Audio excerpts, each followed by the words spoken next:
It's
Assalamualaikum warahmatullahi wabarakatuh.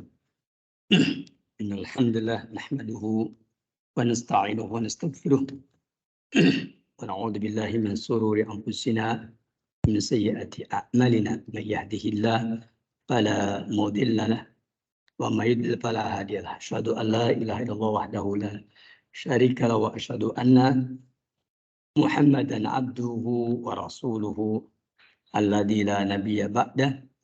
Amma ba'd. Jemaah sekalian rahimani rahimakumullah, alhamdulillah wa syukur ala ni'amillah. Pada malam ini kita dapat bermajlis di majelis ini yang semoga dirahmati oleh Allah Subhanahu wa taala. Salawat dan salam semoga terlimpah curahkan kepada Nabi kita yang mulia Nabi Muhammad SAW, kepada keluarganya, kepada para sahabatnya, serta kepada pengikutnya yang setia sampai yaumul qiyamah. Baiklah jemaah sekalian rahimani wa rahimakumullah. Kita sekarang memasuki yaitu bab berikutnya ya. Bab yang akan kita masuki pada kesempatan ini adalah yaitu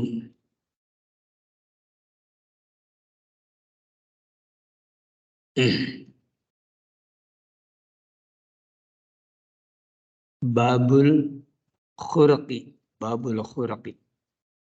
Ini bab yang akan kita bahas ya, yaitu babul khurqi. Bab ini terdapat di dalam kitab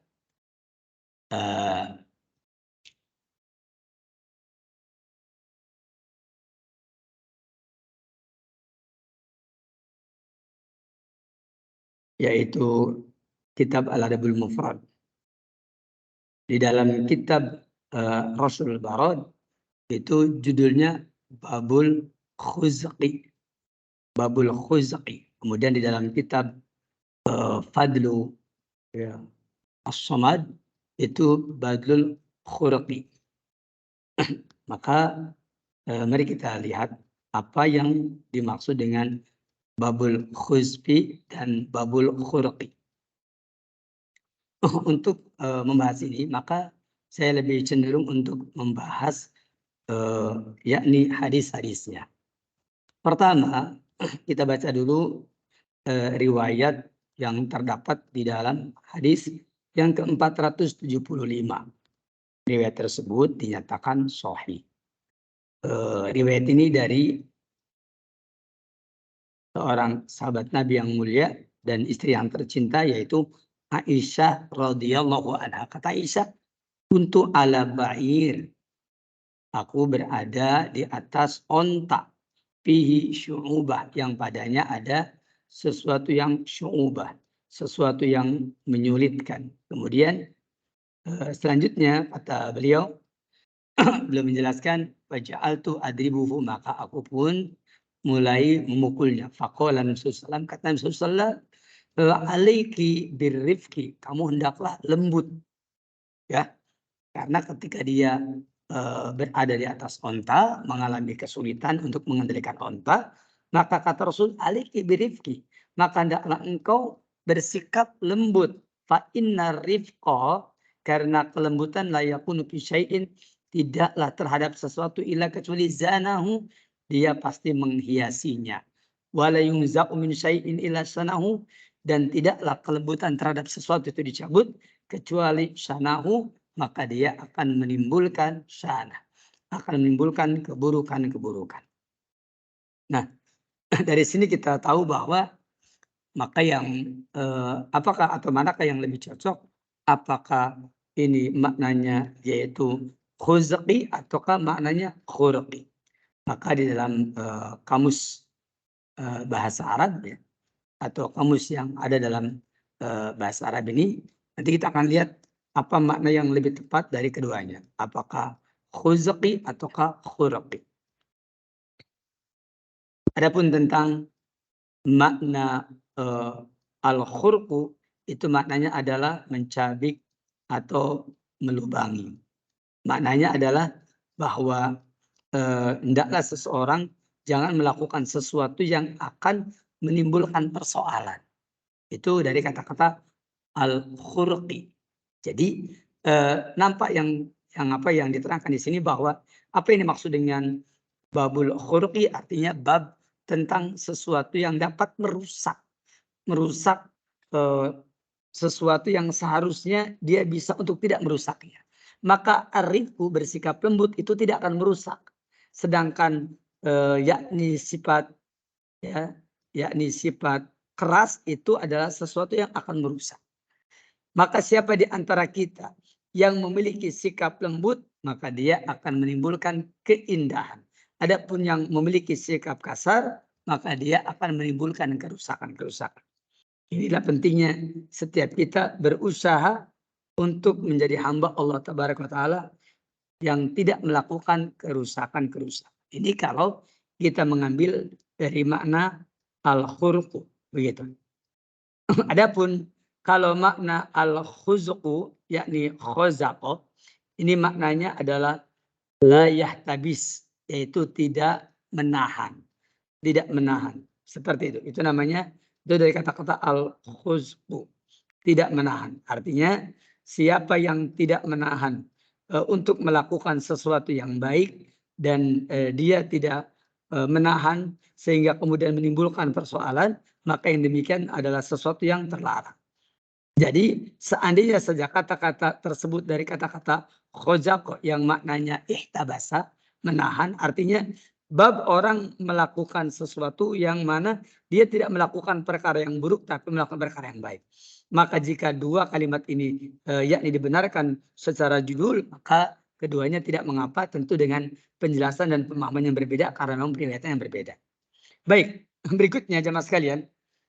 Dari hadis yang ke-475 dan hadis ini dinyatakan sahih, maka dalil yang dicantumkan dalam hadis ini memberikan faedah yang sangat nyata sekali bahwa kelembutan akan menimbulkan sesuatu yang indah, sementara sesuatu yang tidak lembut akan menimbulkan keburukan-keburukan. Inilah beratnya setiap kita berupaya menjadi orang yang lembut, orang yang halus, dan orang yang berusaha tetap melakukan kebaikan-kebaikan, melakukan kelembutan terhadap sesuatu yang mungkin kita tidak suka. Seperti yang terjadi pada Aisyah. Aisyah merasakan sesuatu yang tidak dia sukai dengan ontanya. Maka ketika beliau memukul onta tersebut, akhirnya apa? Timbulnya masalah. Kata Rasul, alaihi birifqi, kamu hendaknya lembut. Artinya memukulnya itu berarti tidak lembut. Ya.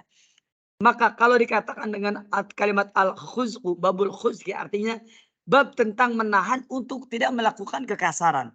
Tidak melakukan apa tadi? Yakni mencambuknya. Maka kata-kata babul khuzqi atau khuzuk itu maknanya menahan dari melakukan kekerasan. Adapun babul khurqi, yakni yang tadi sudah saya terangkan, yaitu bab di mana bagaimana seseorang berupaya dia untuk tidak mencabik-cabik, tidak melukai, juga tidak menimbulkan sesuatu yang akan menciderai ontanya tersebut, maka itu pun adalah perkara yang baik. Ini kalau kata-kata khorku, yakni babul khorki dengan makna mencabik, mengoyak, atau melukai. Maka dua-duanya bisa dipakai sesuai dengan penjelasan dari para ahli bahasa dan juga dari para ulama. Berikutnya jemaah sekalian, hadis yang ke-476 tidak saya bacakan karena riwayatnya lemah. Kemudian hadis yang ke-477 dinyatakan riwayatnya hasan. Adapun hadis yang ke-477 dari Al-Bara bin Azib Rasul bersabda, apa kata Rasulullah? Al-asratu syarrun. Beliau mengatakan al-asratu syarrun. Apa itu al-asara? Al-asara maknanya al-batoru. Ya, al-batoru. Batorul haq artinya menolak kebenaran. Al-batoru yakni syidatul marah.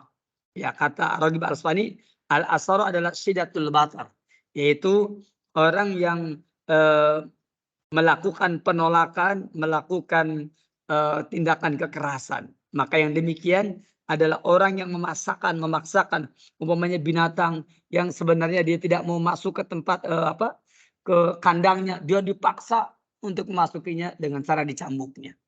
Atau umpamanya orang tidak mau masuki sesuatu lalu dia memaksanya untuk mencambuknya, maka itu pun dikatakan syar. Dan ini pun berarti sama. Artinya apa? Al-asyaratu syarun artinya sikap keras dengan cara mencambuknya, yakni sikap keras dengan cara yakni memukulnya, maka yang demikian akan menimbulkan keburukan-keburukan. Maka ini dalil yang menunjukkan kepada kita bahwa syidatul mara mamnu. Memaksakan binatang untuk mengandang dengan cara mencambuknya adalah terlarang. Begitu pula madum fi aglabil ahwal. Begitu pula ini merupakan sesuatu yang tercela dalam berbagai macam keadaan. Kenapa?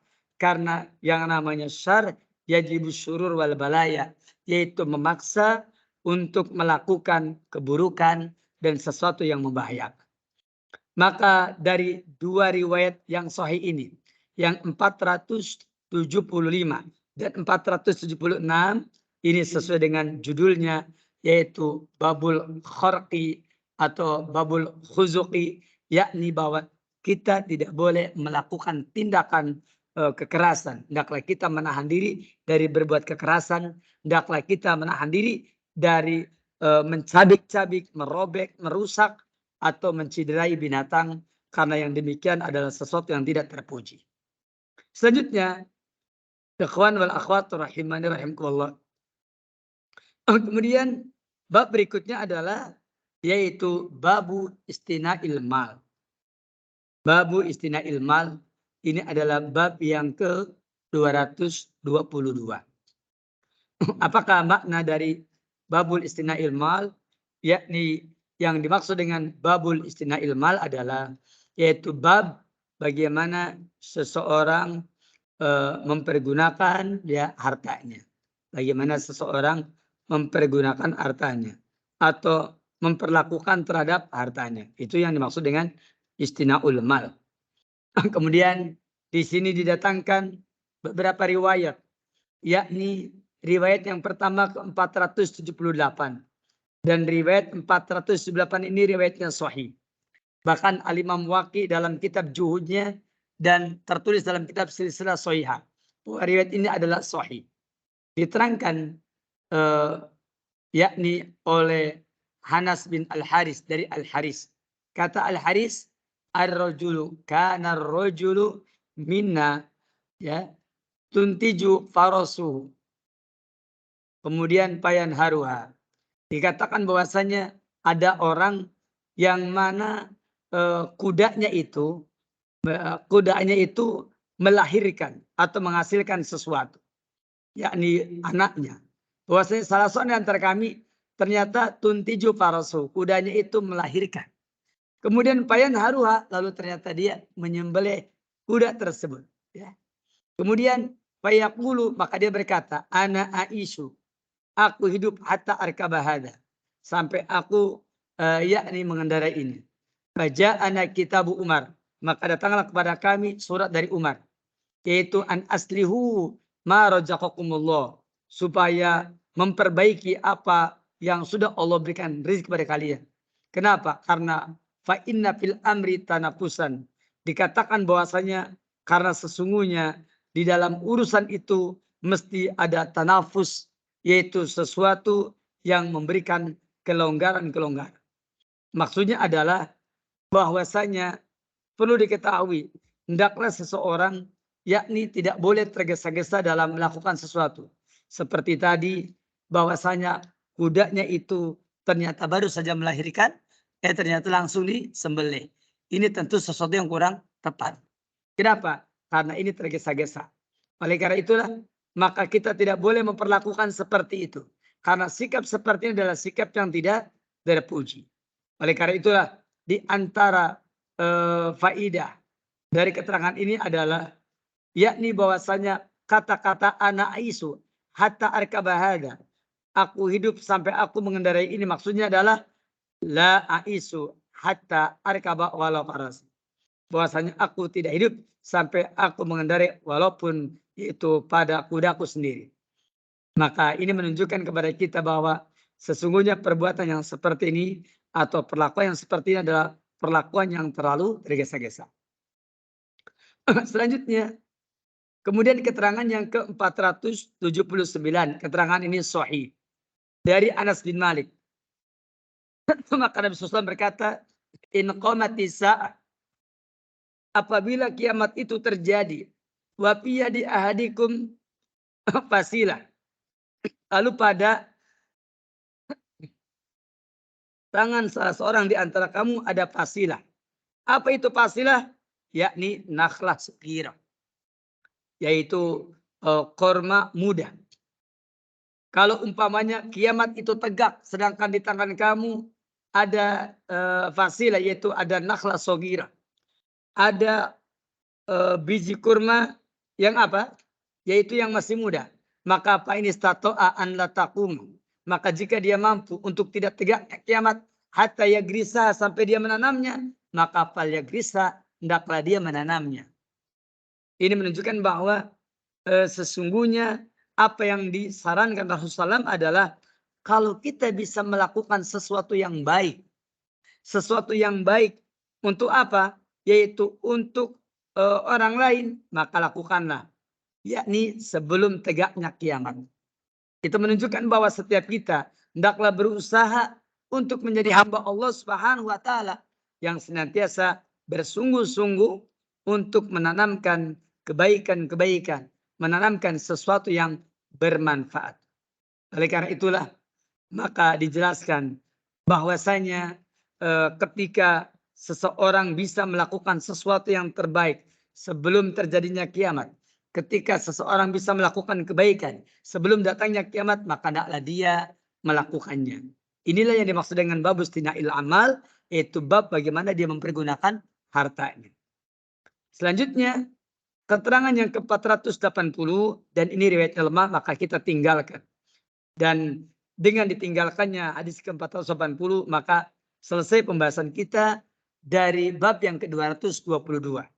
Yang mana dari pembahasan ini kita dapat mengetahui bahwa sekali lagi siapa di antara kita yang bisa melakukan sesuatu untuk kebaikan orang lain dari harta yang dimiliki, maka tentu itu merupakan sesuatu yang bermanfaat insyaallah ta'ala. Selanjutnya, kemudian keterangan atau bab yang ke-223. Bab dakwatil madlum, bab tentang dakwatil madlum, yaitu doanya orang yang dizalimi. Di sini didatangkan riwayat yang ke-481 dan riwayat ini dikatakan hasan li ghairihi. Artinya bisa diamalkan. Dari sahabat Nabi yang mulia Abu Hurairah. Kata Abu Hurairah, ani Nabi SAW qol, dari Nabi SAW bersabda, kata Nabi, salasu da'awatin mustajabat, ada 3 doa yang pasti dikabulkan. Apa doa yang pasti dikabulkan? Pertama, dakwatul madlum, doanya orang yang terdolimi. Jadi orang yang terdolimi hati-hati. Kalau kita mendolimi orang, maka orang yang dolimi tersebut berdoa, maka niscaya dikabulkan. Yang keduanya, dakwatul musafir, doanya orang yang lagi safar. Jadi kalau kita safar, kita bepergian, hendaklah memperbanyak apa?